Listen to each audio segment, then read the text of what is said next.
Guys, अगर आपको video पसंद आए तो वीडियो को लाइक और शेयर करें तथा चैनल को सब्सक्राइब करें और बेल आइकॉन प्रेस करें जिससे कि नई नई वीडियोस का नोटिफिकेशन आपको मिलता रहे।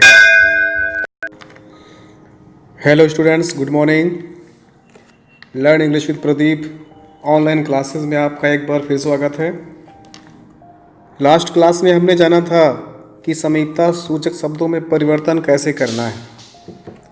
आज की इस क्लास में हम लोग जानेंगे कि समीपता सूचक शब्दों का परिवर्तन कब नहीं करते हैं। एग्ज़ाम में दोनों प्रकार से पूछता है। अक्सर हमें कंफ्यूज करने के लिए ऐसे सेंटेंस दे देते हैं जिनसे हमें लगता है कि इसमें तो चेंज करना है, लेकिन वास्तव में उसमें नियरनेस संबंधी कोई चेंजेस नहीं करने होते हैं। तो आज की ये वीडियो बहुत महत्वपूर्ण है, इसलिए वीडियो को पूरा देखिएगा।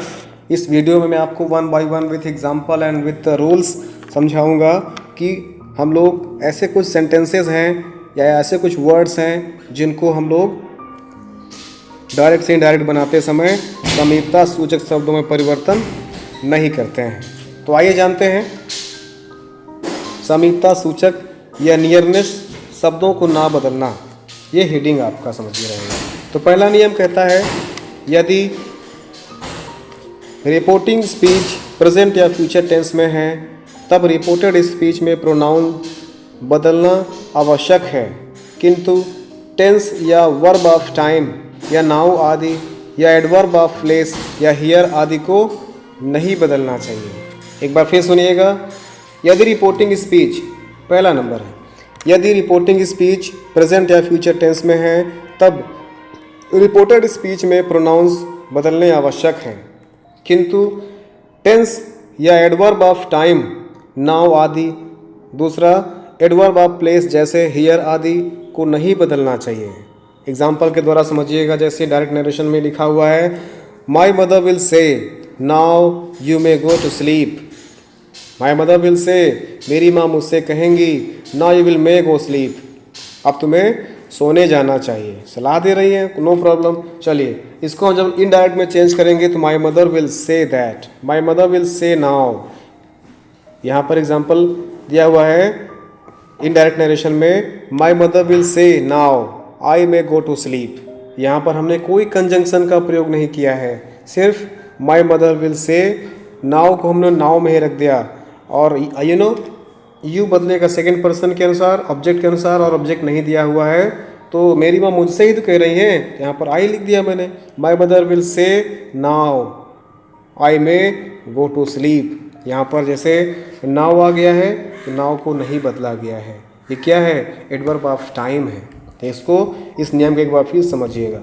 दूसरा नियम कहता है, यदि रिपोर्टिंग उसी दिन अथवा उसी स्थान पर की जाती है जहाँ की वक्ता उपस्थित हो तथा टाइम व प्लेस को व्यक्त करने वाले एडवर्बियल में परिवर्तन नहीं होते हैं। फिर सुनिएगा, यदि रिपोर्टिंग उसी दिन अथवा उसी स्थान पर की जाती है जहाँ की वक्ता उपस्थित हो तब टाइम व प्लेस को व्यक्त करने वाले एडवर्ब में परिवर्तन नहीं होते हैं। जैसे डायरेक्ट में देखिए, जैसे NCC officer said to the cadets the uniform will be issued to you here this afternoon.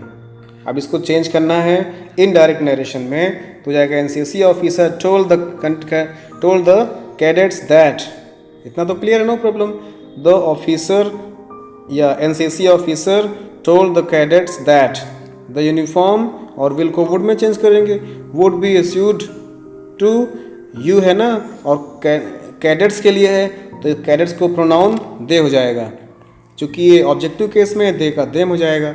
Issued to them, here है तो हियर ही रहेगा।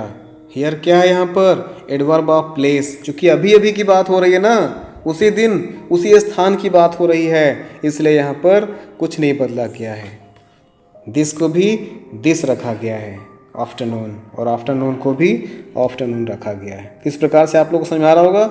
रिपोर्टिंग अगर उसी दिन उसी स्थान पर की जाए तो टाइम व प्लेस को व्यक्त करने वाले एडवर्बियल में कोई भी परिवर्तन नहीं करते हैं। जैसे यहाँ पर भी परिवर्तन नहीं किया गया था, हियर है, दिस है, आफ्टरनून। यहाँ पर भी नाउ को भी नहीं बदला गया था ना।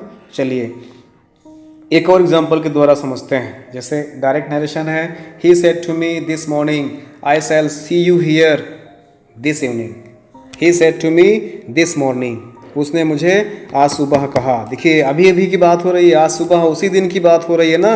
आई shall see you here this evening, मैं आपसे यहाँ पर इसी शाम को मिलूँगा, इसी शाम को मिलूँगा। तो यहाँ पर भी आज की ही बात हो रही है, इसलिए यहाँ पर भी टाइम और प्लेस संबंधी परिवर्तन नहीं होने हैं। तो यहाँ पर जब चेंज करोगे तो कैसे हो जाएगा, he told me this morning that he would see me here this evening. यहाँ पर हियर दिस इवनिंग नहीं चेंज करेंगे क्योंकि आज के ही दिन की बात हो रही है। चलिए आगे बढ़ते हैं।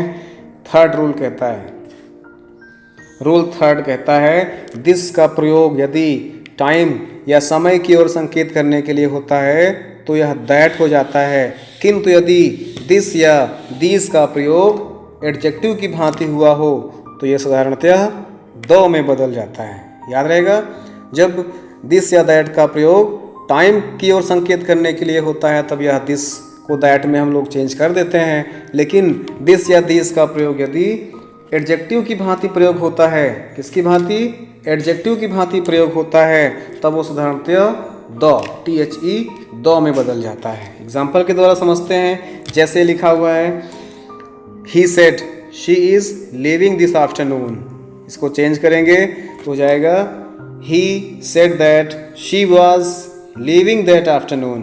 देखिए यहाँ पर क्या है, दिस आफ्टरनून ये समय को दर्शा रहा है तो हमने दिस को दैट में चेंज कर दिया।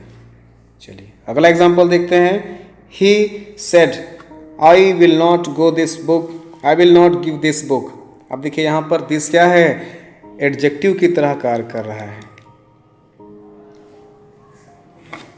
दैट क्लियर, यहाँ पर दिस एडजेक्टिव की तरह कार्य कर रहा है। दिस बुक या दीज बुक्स, देखिए यहाँ पर दिस बुक या दिस बुक ऑब्लिक करके दिया हुआ है, तो ये होगा या तो फिर यह एग्जाम में। तो इस प्रकार से अगर दोनों में से कोई एक होगा तो इसके दिस और दिस के स्थान पर ओनली दो का प्रयोग करते हैं। यहाँ पर देखिए दिया होगा he said that he would not, want को वुडंट हो जाएगा, ही वुड नॉट गिव। देखो दिस या दिस के स्थान पर ओनली द का प्रयोग किया गया है, ओनली द का प्रयोग किया गया है। द बुक या बुक्स टू मी, मी कैसे हो गया, यू सेकेंड पर्सन बदलेगा ऑब्जेक्ट के अनुसार। ऑब्जेक्ट हमने मान लिया मेरे लिए आई था तो यहाँ पर मी हो जाएगा। चलिए आगे बढ़ते हैं। यदि दिस का प्रयोग प्रोनाउन की भांति हुआ हो तो ये इट, दे या देम में अर्थ के अनुसार बदल जाते हैं।